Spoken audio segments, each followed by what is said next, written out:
Hey everyone, it's Debbie Reber. As I mentioned in my special 5-year anniversary solo cast, my dear friend and colleague and executive function guru, as I like to call him, Seth Perler, recorded a very special message just to celebrate the Tilt Parenting 5-year anniversary and to share with us his thoughts on what we as a community can do to help keep this parenting paradigm shift moving forward. Have a listen. And thanks so much, Seth, for taking the time to record this for us.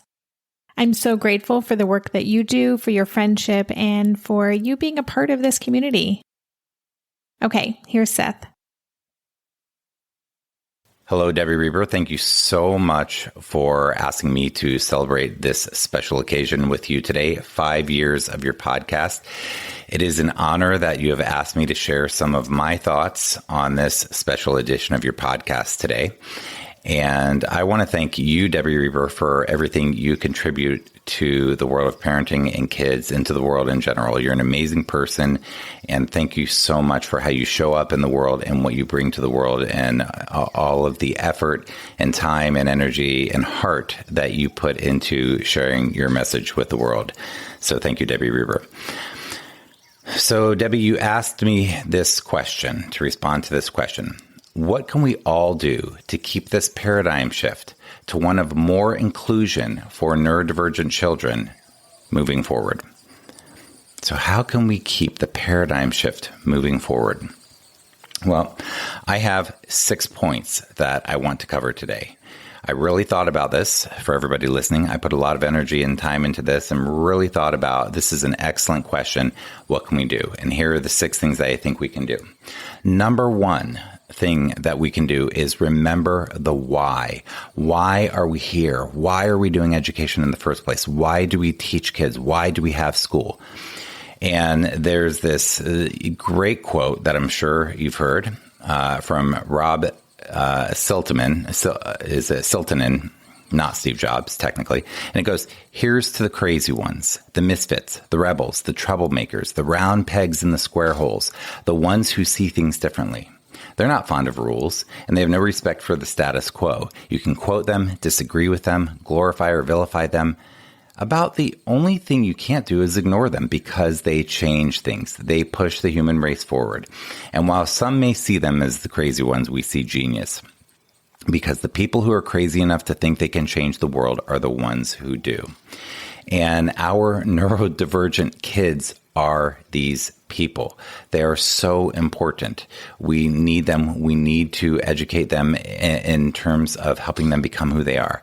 So the first thing I want to mention in terms of remembering the why is there's a lot of pressure on you parents and teachers and professionals and all of us out there. And what we are not doing in terms of the why, we don't need to focus on the pressure of grades and good grades and pleasing others and compliance and education and having kids do what they're told and following instructions and be a good little boy or a good little girl and just listen and sit still and don't rock the boat. Get in line, be normal, make your adults proud, know your place, conform to our expectations, get good test scores, go to college. All of these things, while there may be value in them, that is not the why. So conforming to those pressures is not the why. What's the why? Why do we educate our kids? What do we want for our kids? Educare, education. Educere, the Latin, the root, the etymology of this word means to bring up, to lift, to raise, to lead out, to launch. We want to raise our kids. We want to bring our kids up. Listen to the words we say. I'm bringing up my kids. I'm raising kids. What does that mean? Upward motion, up, up, up, not down, not stifled, not stuck. How do we bring people up? How do we help our kids launch a good life? How do we help them fly? How do we help them self-actualize? How do we use education to help them self-actualize and serve at their highest capacity, where they're aligned with who they are and what they're good at, with exactly who they are? How do we teach them to think for themselves, to question things, to create things, to use their gifts and their strengths and their talents and their interests, to have a life of purpose and meaning, where they can serve at their highest capacity, aligned with those things. That's the why. So remember the why. Educare, to lift. The why. Why are we here? To lift them, to raise them, to bring them up, not to get them to get good grades and test scores and conform and all these things. We're here to help them shine. We'll be right back after this quick break.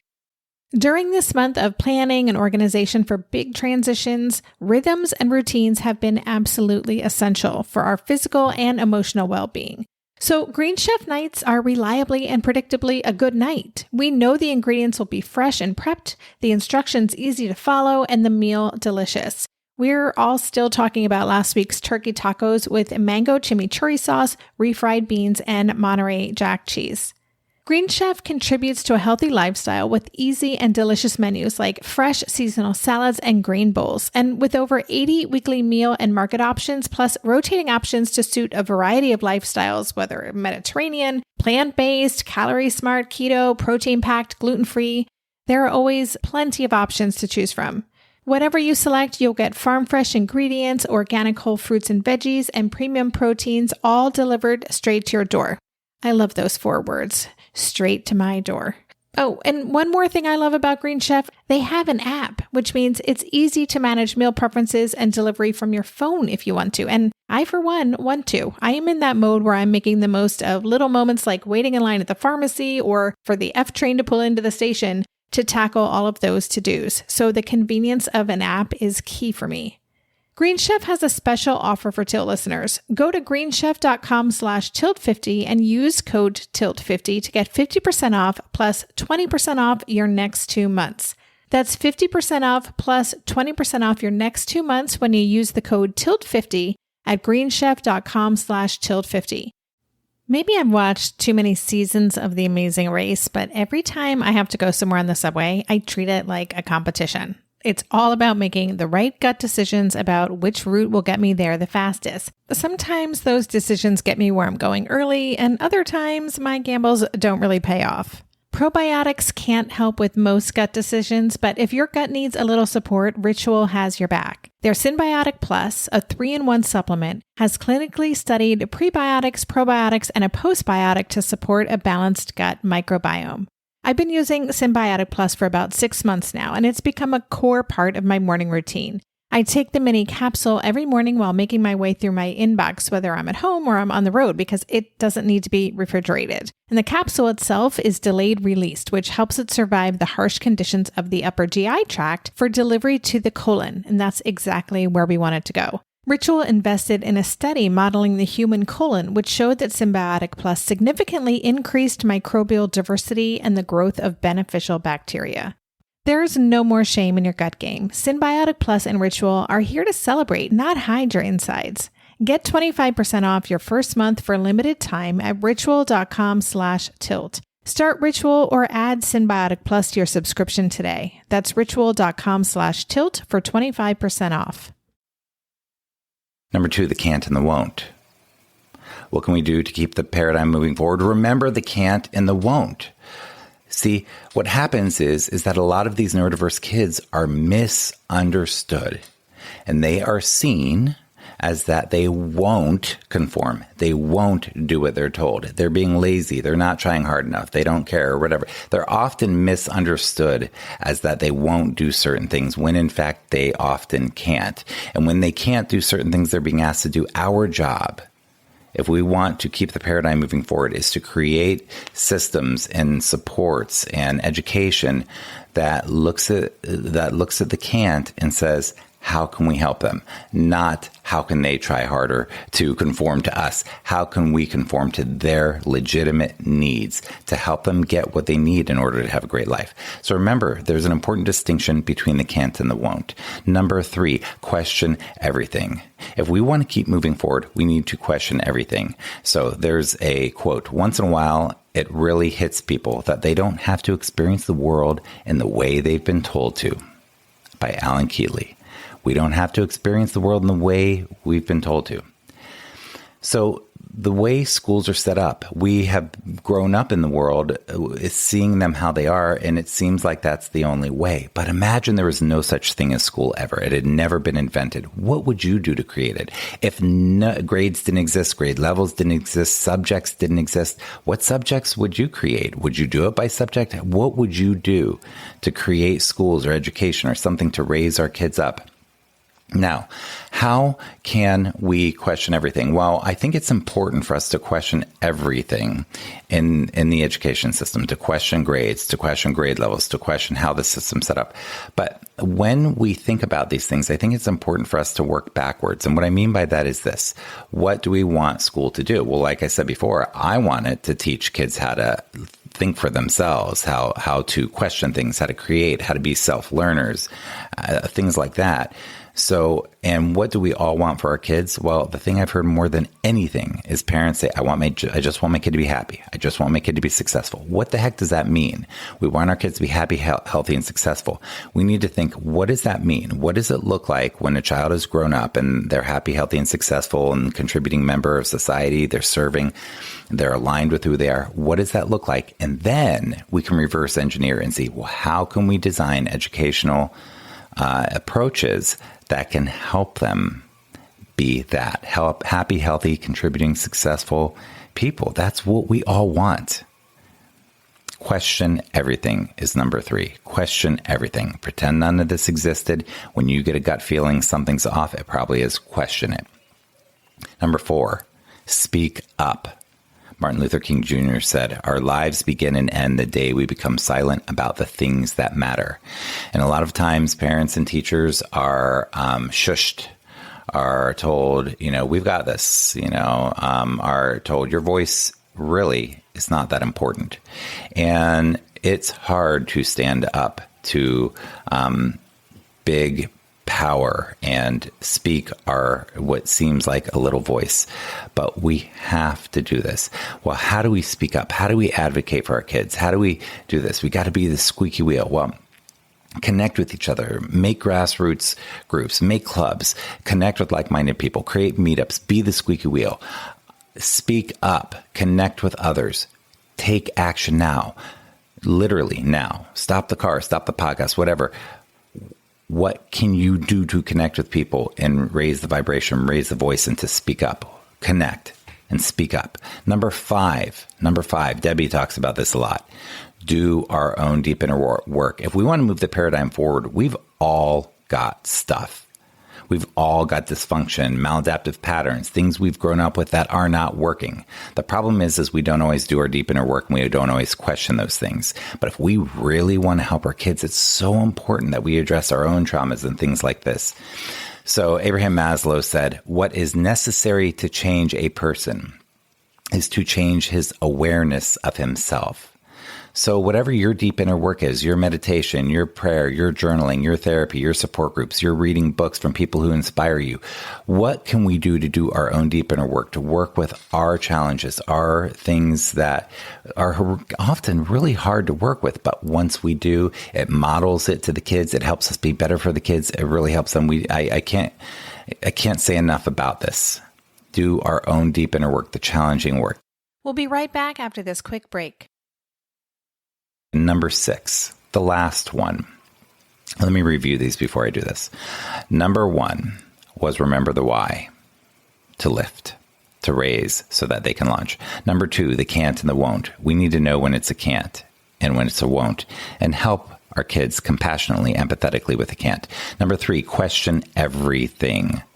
If it doesn't seem right, it probably isn't. Just because it's the way it is doesn't mean it's the way it has to stay. Number 4 was to speak up, advocate, connect to do that. Number 5 is to do our own deep inner work. And number 6, the last one. What's it really, really all about? What's it really all about? You might be surprised by this, but I think that all of us would agree that what it's really about is love. Love, the relationship. Our relationship with our kids, whether you're a professional, a teacher, a parent, our relationship with our kids, we do it because we love them. We care about these human beings. We want to see them have a great life. This is about love. We don't often say that. Teachers don't often say, I do this because, well, actually they might. I love kids. These are expressions of love, how we help our kids. Marianne Williams says this quote here, our deepest fear is not that we are inadequate. Our deepest fear is that we are powerful beyond measure. It is our light, not our darkness, that frightens us. We ask ourselves, who am I to be brilliant, gorgeous, talented, fabulous? Actually, who are you not to be? You're a child of God. Your playing small does not serve the world. There is nothing enlightened about shrinking so that other people won't feel insecure around you. We are all meant to shine as children do. We are born to make manifest the glory of God that is within us. It's not just in some of us, it's in everyone. As we let our own light shine, we unconsciously give other people permission to do the same. As we are liberated from our own fear, our presence automatically liberates others. Now, I did not read this to be religious or to say anything controversial in terms of spirituality.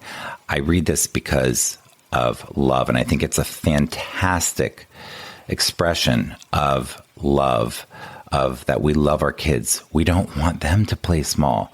We want them to really shine. So number 6, the last one, is love. Love everybody. Even the teachers that you think might be unfair, they're doing the best they can do. So if you're a parent and you're worried about this, approach them with love. Love yourself. And parent and teachers approach the parents with love. All of us approach everybody with love, but also love yourself. Love ourselves. And that can be hard to do. We have our inner critics, we have our baggage, we have our stuff that we're still working on, but love is in action. Love ourselves. And of course, love our kids. Again, love is not just a feeling. It's an action. In terms of loving our kids, it's easier said than done sometimes because we can get lost in all of the static.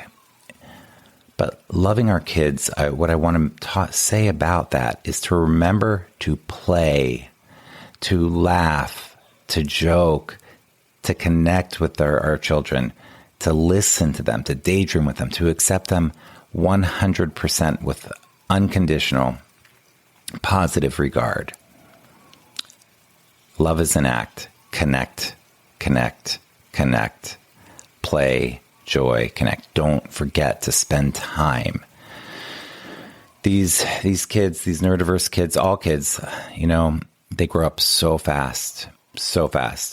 And time is so precious, and all the time with them to connect. And again, there's so much static and clutter and noise in the periphery. Pressure, as I started talking about in this discussion today. Pressures with grades and compliance and kids doing what they're told and following instructions and be a good little boy or girl, and pressure to sit still and not rock the boat and make people proud, and all those pressures. How important are those? Really? When it comes down to it, it's the time. So my last encouragement is to make time to play and connect today with your child. My name is Seth Perler. I'm an executive function coach. I help struggling students navigate this thing called education so they can have a great life. That's why I do this. And I want to thank again Debbie Reber for her contribution. Take care, everybody. Be well. Go connect. Go play. Take care.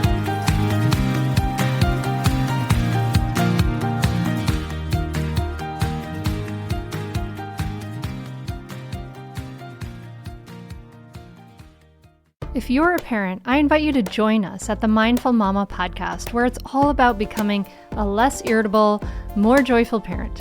With sometimes hilarious and always thought-provoking experts and friends, at Mindful Mama, we know that you cannot give what you do not have. And when you have calm and peace within, then you can give it to your children. I'm Hunter Clark Fields, and I can't wait to see you there. Listen in to the Mindful Mama podcast.